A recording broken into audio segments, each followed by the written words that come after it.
महिला विरोधी चुप रहे, कोई महिला विरोधी नहीं बोलेगा बीच में, कोई महिला विरोधी नहीं बोलेगा बीच में। जब उसको डिस्क्वालीफाई किया गया विनेश या नहीं, लेकिन ऐसा लगा जैसे हमें चाकू घुसेड़ दिया गया। मेरे हाथ में तो पूरे देश की बेटी का मामला है। ये हरियाणा की बेटी नहीं है सर, वो एक जात की बेटी नहीं है, वो हमारी बहन है, देश की बेटी। सरकार के मंत्री ने क्या कहा कि हमने इतने पैसे दिए, एहसान क्या क्या खैरात दी क्या आपने कोई?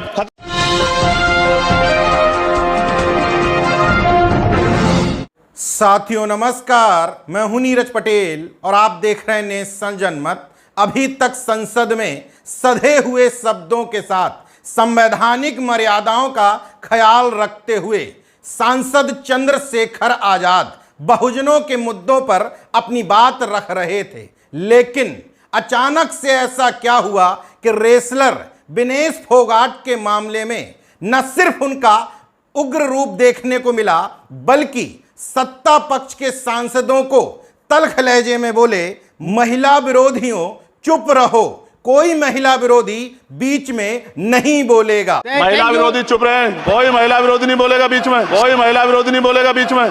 अभी मैं सुबह से प्रयास कर रहा था कि विनेश के लिए बोलूं।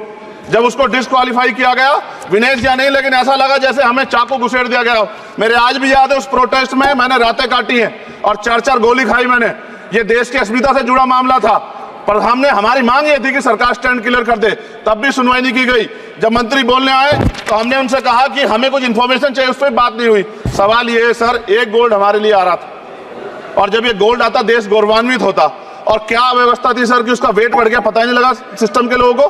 क्या बेवकूफी की गई है, ये सोचने का विषय है सर। ये बहुत महत्वपूर्ण देश की बेटी का मामला है। ये हरियाणा की बेटी नहीं है सर, वो एक जात की बेटी नहीं है, वो हमारी बहन है, देश की बेटी है।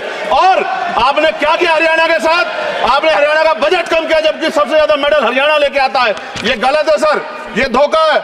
हमें इस बात की तकलीफ है कि विनेश जो है देश का नाम गौरवान्वित करती, इस देश का नाम बढ़ाती, लेकिन आज जो है अपमान का सामना करना पड़ रहा है। जब हमारे हितों की बात होगी हम जो है समझौता कर सकते हैं, लेकिन जब देश के हितों की बात होगी, बाबा साहब अम्बेडकर ने कहा था हम प्रथम और अंत्य भारतीय हैं। जब देश हितों की बात होगी, महिला हितों की बात होगी, महिला सम्मान की बात होगी, हर हम कीमत चुका देंगे। सरकार के मंत्री ने क्या कहा कि हमने इतने पैसे दिए, एहसान क्या क्या खैरात दी क्या आपने कोई? खत्म कर रहा हूं सर, खैरात दी क्या आपने कोई? इससे ज्यादा पैसे हम आपको दे देंगे, लेकिन आपको चाहिए था कि इस मामले को संभालते और देश का सम्मान बढ़ाते। आपने लापरवाही बरती, इसका खामियाजा हमें भुगतना पड़ा।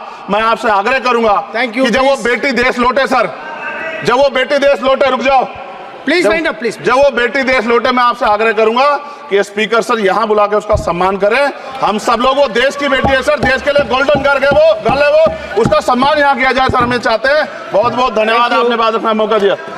महिला विरोधी चुप रहे, थैंक यू, कोई महिला विरोधी नहीं बोलेगा बीच में। इस गुस्से और नाराजगी के पीछे दो वजह हैं।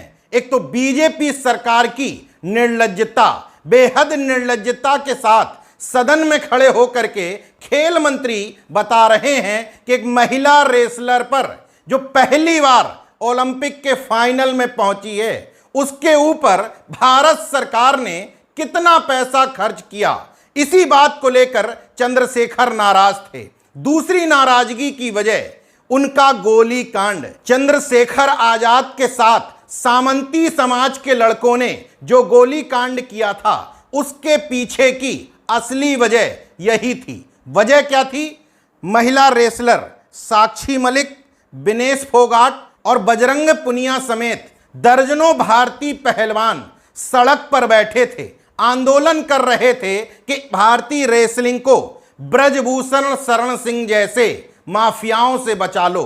वो तत्कालीन बीजेपी के सांसद भी थे और भारतीय कुश्ती संघ के न सिर्फ अध्यक्ष थे, बल्कि उनका कुश्ती संघ में दबदबा चलता था। इसी मामले का समर्थन करने की वजह से चंद्रशेखर आजाद के ऊपर गोली चलाई गई थी।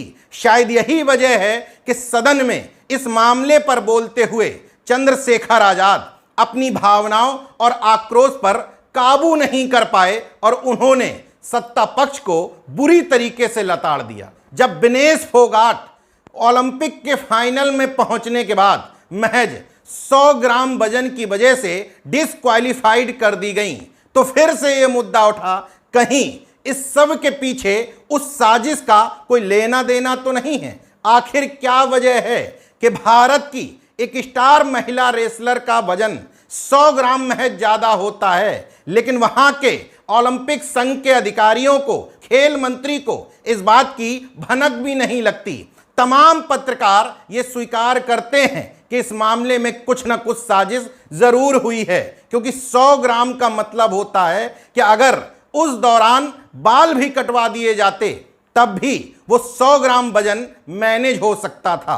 बहरहाल जाबाज रेसलर विनेश फोगाट के साथ कोई साजिश हुई या नहीं, अभी कहना जल्दबाजी होगी, लेकिन इतना पूरी जिम्मेदारी के साथ कह सकता हूं, अपनी ही देश की एक रेसलर के लिए यह बताना कि इनके ऊपर इतना खर्चा किया है, यह कहीं से भी उचित प्रतीत नहीं होता।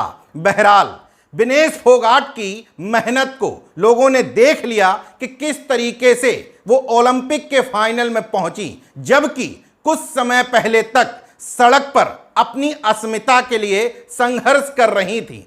नेशनल जनमत की नज़र में डिस्क्वालीफाइड होने के बावजूद विनेश फोगाट जीत गई और उनकी ये जीत सामंतवादियों, मनुवादियों और सरकार की तानाशाही के मुंह पर न सिर्फ जोरदार तमाचा है, बल्कि घमंड पर थूकने जैसा है। देखते रहिए नेशनल जनमत, जागरूक और सजग बने रहिए। जय विज्ञान, जय संविधान, जय लोकतंत्र। धन्यवाद।